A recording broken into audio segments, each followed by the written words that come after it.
There is a significant change in how people bank at the moment. In 1988, 25% of adults were paid by cash. There is a ongoing decline in the use of cheques. From the research I've done, in 1988 there were 4 billion cheques processed. In 2012 that was down to 568 million.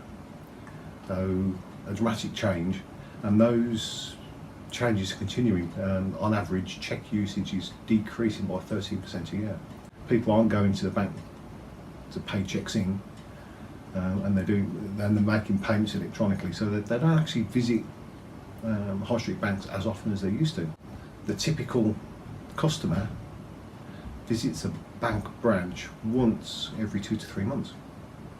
One of the impacts of closing a bank, you've got to look at the bank's customers. So you've got the young people who are brought up with new technology, so they don't really have, they've never used a cheque in their lives. And a lot of benefits and pension payments, those are paid electronically these days. The biggest impact from what I've discovered is small businesses, because they deal with everybody, and they are totally reliant on their local branch to pay cheques in, because they are realistically the biggest receiver of cheques. Most people pay by credit card or debit card, but because of the propensity of the population and the age of the population, cheques are still the biggest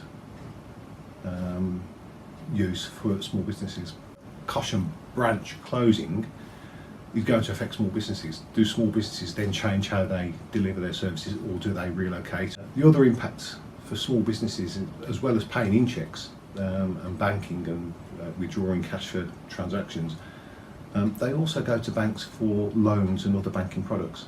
And losing a local branch affects small businesses probably more than any other group in the community.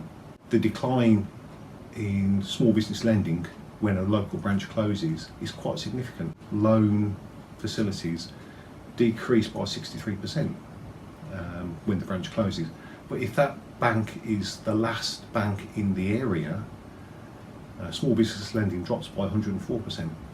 For me personally, I've always tried to avoid using cheques in business, and we do electronic payments. The number of people going to branches has dropped.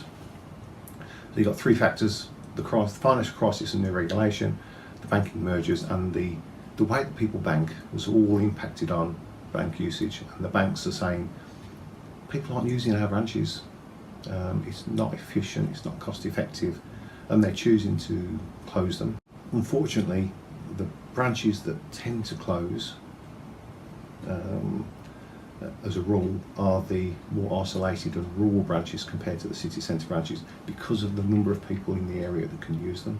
If they haven't got a local branch, they have to spend time travelling, and some of these small businesses, if they're self-employed people, doing banking activities can actually take away turnover and sales.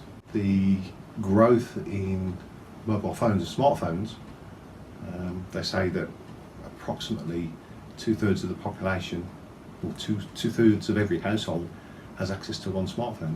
And as soon as somebody has a smartphone, they have the opportunity, if they choose to access through mobile apps their banking information. It's quite surprising that mobile app usage for banking